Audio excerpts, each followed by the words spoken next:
This is definitely not the opera, the "Help! I'm homesick!" edition. And when you're away, that longing for home can hit especially hard during the holidays. That's what Maria Foley was worried about when she found herself living in Singapore a few years ago. She and her family left Canada when her husband got a job there. And with 2 young kids in tow, Maria was particularly concerned about what Christmas would be like. So she invited her extended family to come spend the holidays with her in Singapore.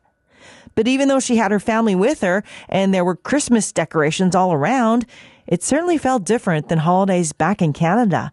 And nothing could have prepared Maria for what she was about to experience.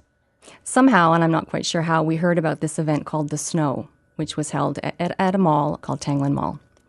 So we all headed down there, and Tanglen Mall was decorated on the outside like the North Pole, like a winter wonderland. There were these huge sculpted mountains, snow-capped mountains there. There were stables for Santa's reindeer, but there weren't 8, so I don't know what happened to the rest of them.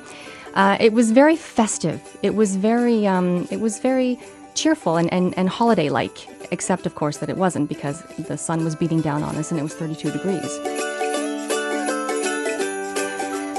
I have never really been a fan of winter in general and the snow in particular, I have to tell you, as an adult anyway, because I don't like to drive in it. I don't like to shovel it. I just don't like to be cold. I don't like to be wet. This is part of the reason that I moved to Singapore in the first place, was to get away from the snow. And I didn't miss the winter at all when I was away.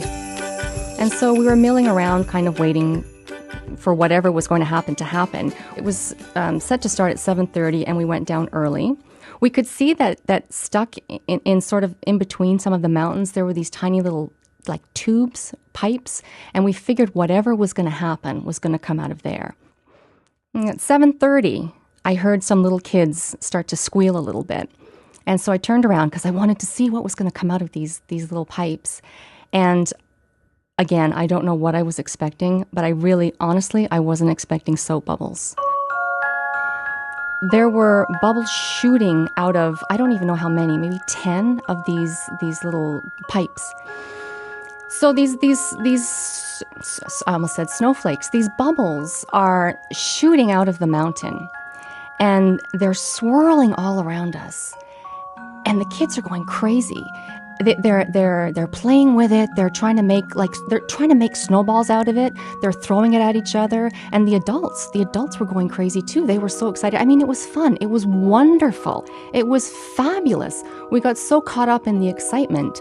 We didn't even notice that it wasn't real snow, except, again, you had to suspend your disbelief because it was 32 degrees and sunny and we were wearing practically nothing.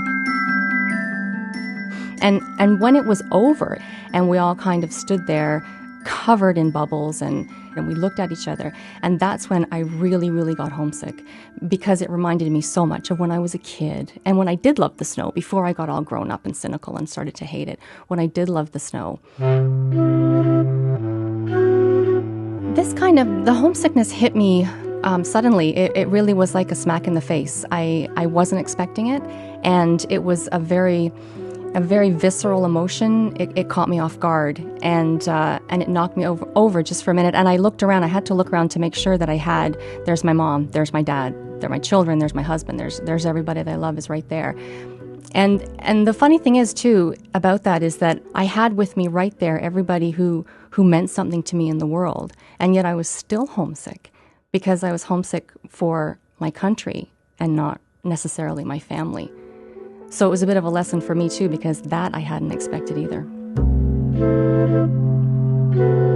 I think that experience of the snow in Singapore, once the initial hoof in the gut of homesickness had passed, I think actually it made it easier to be away. I think if it had been more like home, that would have been the problem. Again, it was almost a snowstorm, but not quite. And I think that degree of difference sort of made me realize that I was in a different country and I was doing things differently. It somehow made it easier. I wouldn't have expected that, but it's so different that you sort of move past what you were expecting and what you were used to.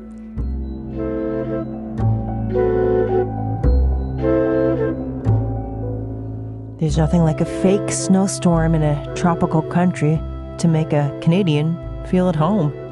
Maria Foley is back with her family now in Mississauga, where she writes about her travel experiences on her blog, I Was an Expat Wife. There's a link at our website, which is where you can also see a photo of Maria in the snowstorm. Check it out, cbc.ca/DNTO. This is the DNTO podcast, where each byte of digital information is encrypted with a little bit of love.